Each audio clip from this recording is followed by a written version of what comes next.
If you walked into a village in the Andes 500 years ago, you would notice a haunting silence. There were no shouting merchants. There were no coins clinking in pockets. There was not a single market stall in an empire that stretched 2,500 miles. The Inca Empire achieved something that modern economists consider a mathematical impossibility. They ran a superpower of 12 million people with zero currency and zero private trade. This was not a primitive barter society. It was a high-tech, centralized machine that treated every citizen as a unit of energy and every potato as a data point. To the Inca, the invisible hand of the market was a sign of failure. They replaced it with the visible fist of the state. It was a world where you never went hungry, but you never owned your own time. This is the story of the Inca machine. It was either the ultimate socialist utopia or history's most efficient prison. The absence of money meant the state had to invent a new way to measure value. In a standard economy, prices tell people what to build and where to go. The Inca stripped away this layer of noise and focused on the raw physics of survival. They viewed the entire empire as one single, massive firm. The Sapa Inca acted as the chief executive officer of a continental corporation. Every valley and mountain peak was a different department in this firm. There is no such thing as a private citizen in the way we understand it today. You were an asset on a balance sheet. Your value was not determined by what you could buy, but by what you could produce. The state removed the need for markets by taking total control of the supply chain. This total control required a level of logistical planning that would terrify a modern bureaucrat. The geography of the Andes is a nightmare for any central planner. You have coastal deserts, high-altitude plains, and dense rainforests all within a few dozen miles. Most civilizations would use trade to move goods between these zones. The Inca decided that trade was too inefficient and too unpredictable. They replaced the merchant with the warehouse manager. They replaced the profit motive with a quota. If one region had a surplus of corn, the state did not wait for a price signal to move it. The state simply moved it. This was a system of absolute distribution. It was a cold, calculated attempt to defeat the randomness of nature through pure organization. Wealth in this system was not a pile of gold in a vault. Gold was merely a decorative mineral used for religious purposes. True wealth was the ability to command human effort. The state did not want your money because money had no utility in a world without shops. The state wanted your muscles, your skills, and your time. This created a society where the standard of living was remarkably high for the average person. No one was homeless and no one starved. The cost of this security was the total loss of individual agency. You did not choose your career or your home. The machine placed you where the machine needed you to be. This was the silent market at work. It was a system that functioned with the cold precision of a clock. The silence of the market was not an accident of geography. It was the result of the Mita, a system that turned human life into a standardized unit of currency. In the Inca view, the state was the only employer of last resort. Every adult male was required to provide a specific amount of labor to the government each year. This was not a tax on your income, but a tax on your existence. The state did not ask for a percentage of your crops. It demanded a percentage of your heartbeat. This labor was used to carve massive stone fortresses out of mountain peaks. It was used to pave 25,000 miles of roads that still exist today. The Mita was the engine that converted human calories into permanent infrastructure. The math of the Mita was brutal and efficient. The state broke down every project into the number of man-days required for completion. If a bridge needed to be built, the central planners looked at the census data. They pulled workers from the nearest villages based on their current population. These workers were not slaves in the traditional sense. The state provided them with high-quality food, clothing, and housing while they worked. They were treated like high-performance batteries that needed to be kept charged. When their shift ended, they returned to their homes, and another group took their place. This rotating system ensured that the empire never ran out of energy.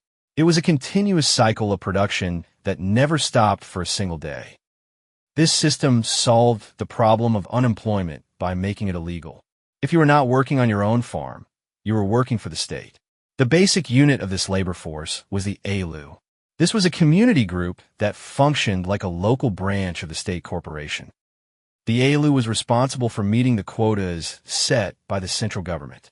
If the quota was not met, the entire group was held accountable. This created a powerful social pressure to perform. There was no room for the lazy or the rebellious in a system this tight. The state provided the tools and the raw materials. The people provided the kinetic energy. It was a perfect exchange of protection for production. The state also used the Mita to manage its massive agricultural output. Thousands of people were moved across the empire to work on state-owned fields. These fields produced the massive surpluses needed to feed the army and the bureaucracy. The Inca did not rely on the luck of the harvest. They built thousands of miles of stone terraces to expand the amount of farmable land. They turned vertical cliffs into productive factories for corn and potatoes. This was a massive engineering feat funded entirely by the labor tax. The state was essentially a giant labor broker. It took the excess energy of the population and invested it into long-term assets. This created a feedback loop of growth that allowed the empire to expand rapidly. However, running a continental labor force creates a massive data problem. The Sapa Inca needed to know exactly how many workers were available in every corner of the Andes. He needed to know how many bushels of grain were stored in every warehouse. Without a system of writing, most civilizations would have collapsed under the weight of this information. The Inca did not have paper or ink. They did not have an alphabet. They had to find a way to record complex economic data using nothing but string. They had to build a database out of knots. This was the only way to keep the machine from grinding to a halt. The data problem was the final barrier to total state control. Running a continent-sized warehouse requires an immense amount of data. The Inca solved this with the Quipu, which functioned as the world's first analog blockchain. A Quipu was a collection of colored strings with knots tied at specific intervals. To an outsider, it looked like a simple piece of folk art. To the Inca, it was a sophisticated ledger that recorded every potato in the empire. The knots represented numbers in a base 10 system. The colors represented different commodities or categories of people. One string might track the number of soldiers in a province. Another string might track the quantity of dried llama meat in a specific storehouse. It was a portable, durable, and highly accurate data storage device. The Quipu was not just a counting tool. It was a relational database. The position of the knots on the string indicated their value, from ones to tens to thousands. The way the strings were attached to a main cord allowed for complex hierarchical data structures. A master Quipu could summarize the data from hundreds of smaller records. This allowed the central government in Cusco to have a real-time view of the entire economy. They knew exactly where the surpluses were and where the shortages were. This was not a system based on memory or oral tradition. It was a cold, objective record of state assets. The Quipu made the visible fist of the state possible by providing it with perfect information. The people who managed this data were known as Quipu. They were the elite data processors of the Inca world. These men were trained from a young age to read and write in knots. They were the only ones who could interpret the complex codes of the state ledger. Every village had its own Quipu who recorded every birth, every death, and every harvest. This information was then sent up the chain of command to the regional governors. The Quipu were the most important bureaucrats in the empire. Without them, the state would be blind. They provided the logic that allowed the Sapa Inca to move millions of people like pieces on a chessboard. The speed of this data network was incredible for the 16th century. The Inca built a system of relay runners called chasquis. These runners were stationed at small huts along the royal roads every few miles. When a Quipu finished a report, a chasqui would sprint with the Quipu to the next station. The next runner would take the strings and continue the journey. This allowed information to travel up to 150 miles in a single day. The Sapa Inca in Cusco could receive a report from the coast faster than a Roman emperor could hear from a nearby province. This high-speed data loop allowed for rapid response to any economic crisis. It was a primitive version of the internet made of muscle and string. This total inventory control meant that the state could plan for the future with extreme precision. They did not guess how much food they would need for the winter. They knew exactly how much they had and how long it would last. If a drought hit one region, the Quipu could identify exactly which warehouse had the nearest surplus. The state would then order the movement of goods along the road system. This was a level of food security that was unheard of in the rest of the world. The Quipu was the brain of the Inca machine. It allowed a massive, complex system to function without the need for a single coin. But this total reliance on data also created a single point of failure. The Quipu ensured that every resource was tracked, but it also meant that every resource was spoken for. There was no slack in the Inca system. Every unit of labor and every unit of food was assigned to a specific purpose by the central planners. This created a highly efficient but highly rigid economy. The state could handle any crisis it had seen before, but it struggled with the unexpected. The entire system was built on the assumption that the data would always flow and the center would always hold. The Inca had mastered the logistics of the mountains, but they had also built a system that was incredibly fragile. This fragility was hidden behind the massive stone walls and the endless rows of storehouses. The machine was perfect, but it was also a trap. This rigid control was about to face its greatest test in the vertical archipelago. To survive in the Andes, the Inca had to learn how to farm the atmosphere. They did not see the mountains as a barrier to production. They saw them as a vertical stack of distinct economic zones. Most civilizations grow horizontally across flat plains. The Inca grew vertically across 13,000 feet of elevation. This created a system known as the vertical archipelago. Each community controlled islands of land at different altitudes. This allowed them to access different crops without relying on external trade. The state took this local strategy and scaled it to a continental level. It was a massive biological diversification project managed by a central office.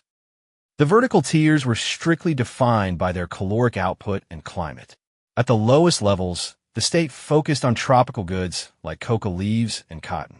Moving up to the temperate valleys, the priority shifted to maize and beans. These were the high-value crops that funded the state bureaucracy.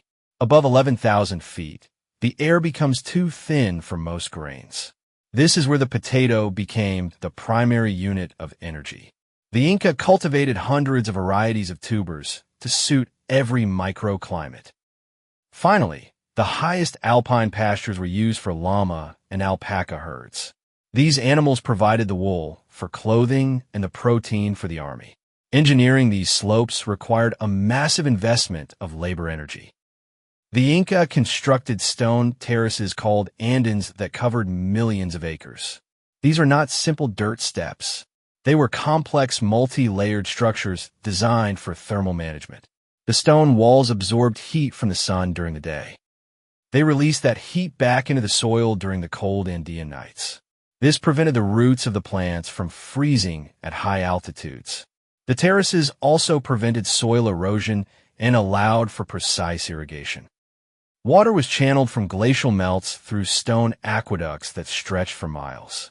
This was a total transformation of the physical environment to meet state goals.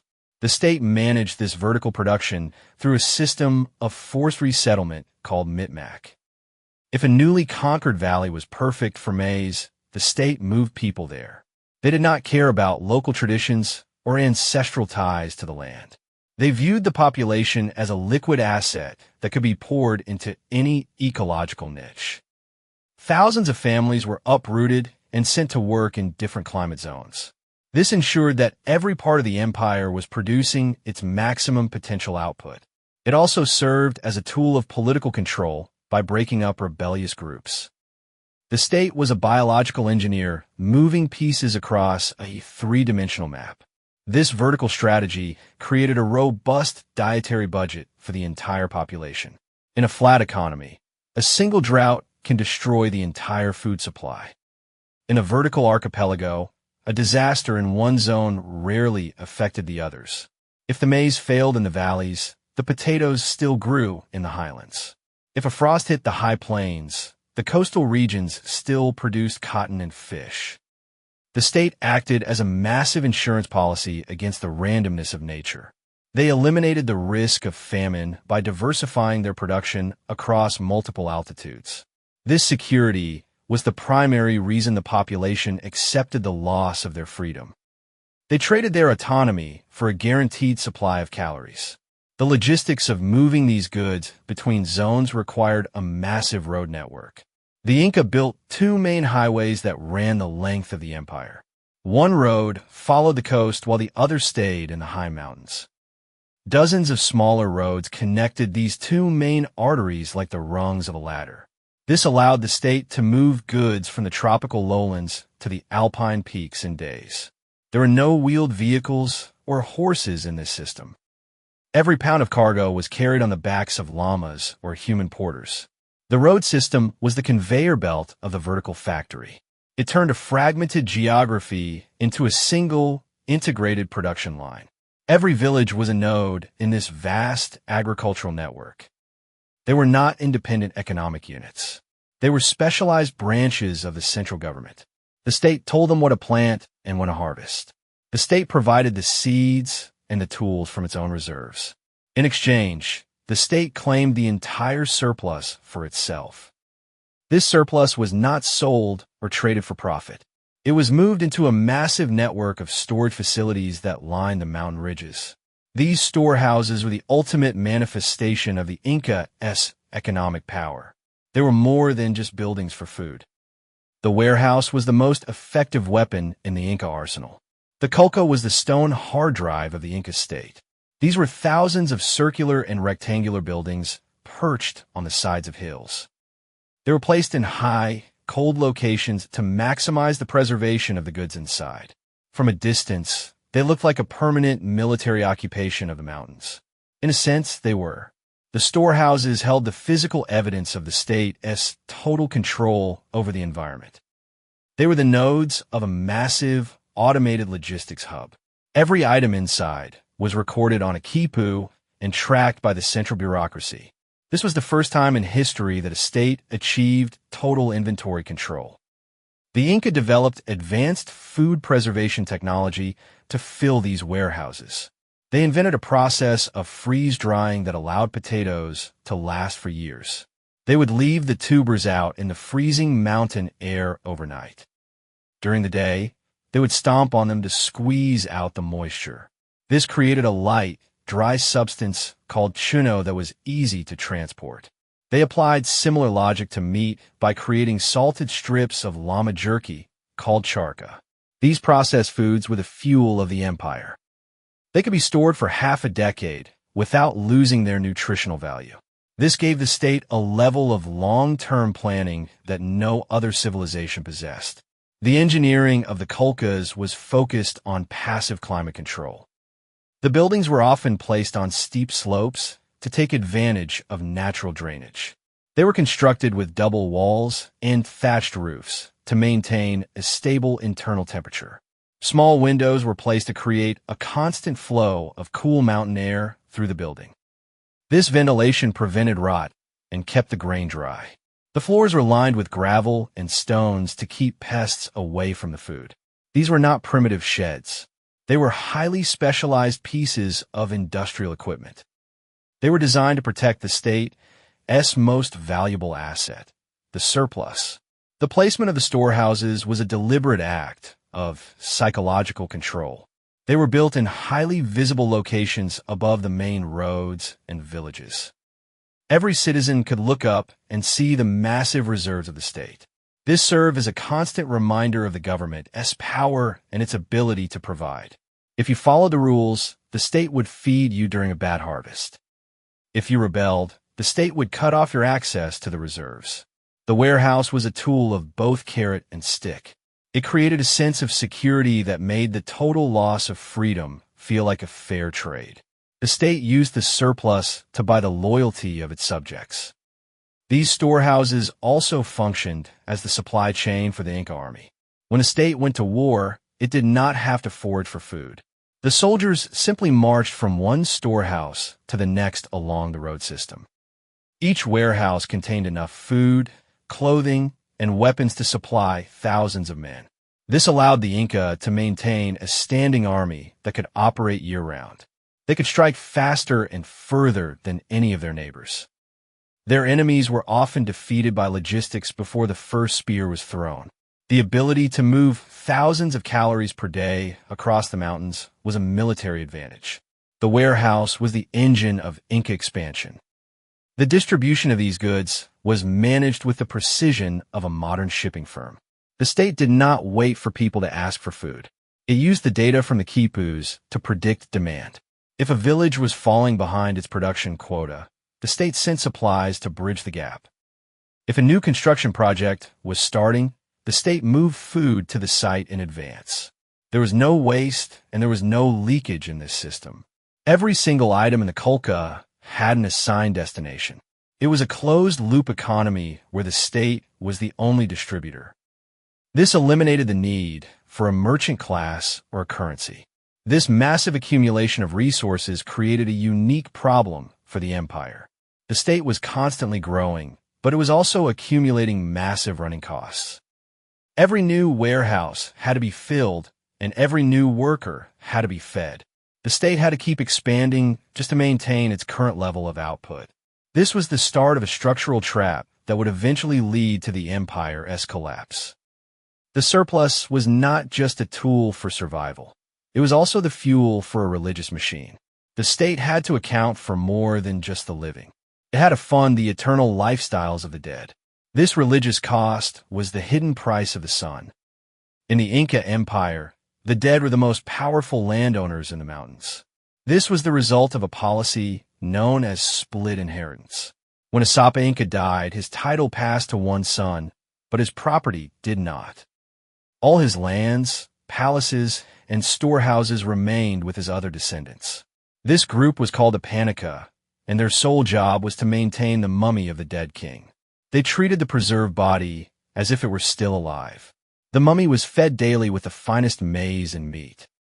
It was dressed in new clothes made of the softest vicuña wool. The dead king even attended state ceremonies on a golden litter. This was not just a religious ritual, it was a massive economic drain. The split inheritance system created a structural demand for eternal expansion. Each new emperor started his reign with a title, but zero physical assets. He did not inherit the productive fields or the labor force of his father. To build his own wealth, he had to conquer new territories and claim new land. This turned the Inca state into a giant machine that could never stop moving. If the empire stopped expanding, the new emperor would have no way to pay his court. He would have no way to fill his own storehouses or build his own monuments. The state was forced into a permanent state of war by its own inheritance laws. This was the growth trap that defined the final century of the empire. The labor costs of maintaining these royal mummies were staggering. Thousands of state workers were permanently assigned to the estates of the dead. They spent their lives farming fields for kings who had been dead for generations. They wove cloth that would only be burned in funeral pyres. These workers were removed from the productive economy that supported the living population. As the number of dead emperors grew, the amount of available labor for the state decreased. Each new panica was a new parasite on the central budget. The state had to find more people and more land to offset this loss. The religious overhead was slowly cannibalizing the foundations of the empire's physical stability. This created a crisis of land scarcity in the heart of the empire. The best agricultural land in the valleys near Cusco was already owned by the dead. New emperors had to look further away to find productive soil. They were forced to build increasingly expensive irrigation systems and terraces in marginal areas. The The running costs of the empire rose with every mile of expansion. The state had to maintain longer roads and more distant storehouses to support this growth. The logistics of the empire were stretched to the breaking point by the needs of the Panicas. The dead were competing with the living for the limited resources of the Andes. It was a zero-sum game that the living were starting to lose. The pressure of this system eventually triggered a civil war. The Emperor Huáscar realized that the Panicas held more power than the throne itself. He attempted to abolish the rights of the dead and reclaim their lands for the state. This was a rational economic move, but it was a political disaster. The religious elite and the powerful families of the Panicas revolted against him. They threw their support behind his brother, Atahualpa, who promised to protect the old ways. The empire was split in two by a conflict over the control of its assets.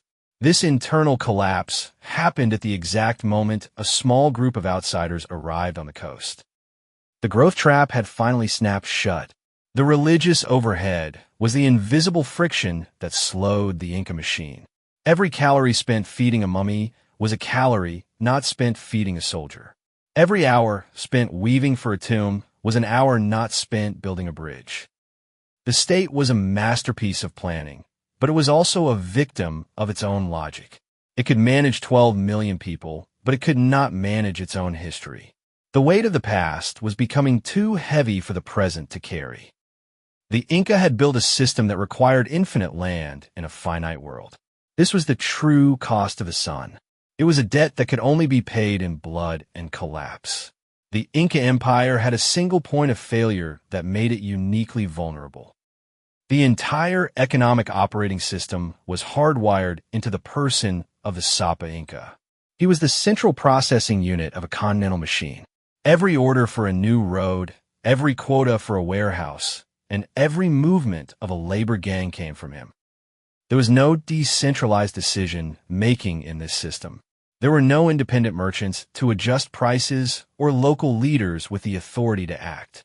When the Spanish captured Atahualpa at Cajamarca, they did not just capture a king. They pulled the plug on the entire civilization's command and control network. The machine did not fight back because it did not know how to function without its head. The capture of the Sapa Inca was a surgical strike against the state ledger. The governors of the provinces were trained to follow the orders of the center without question.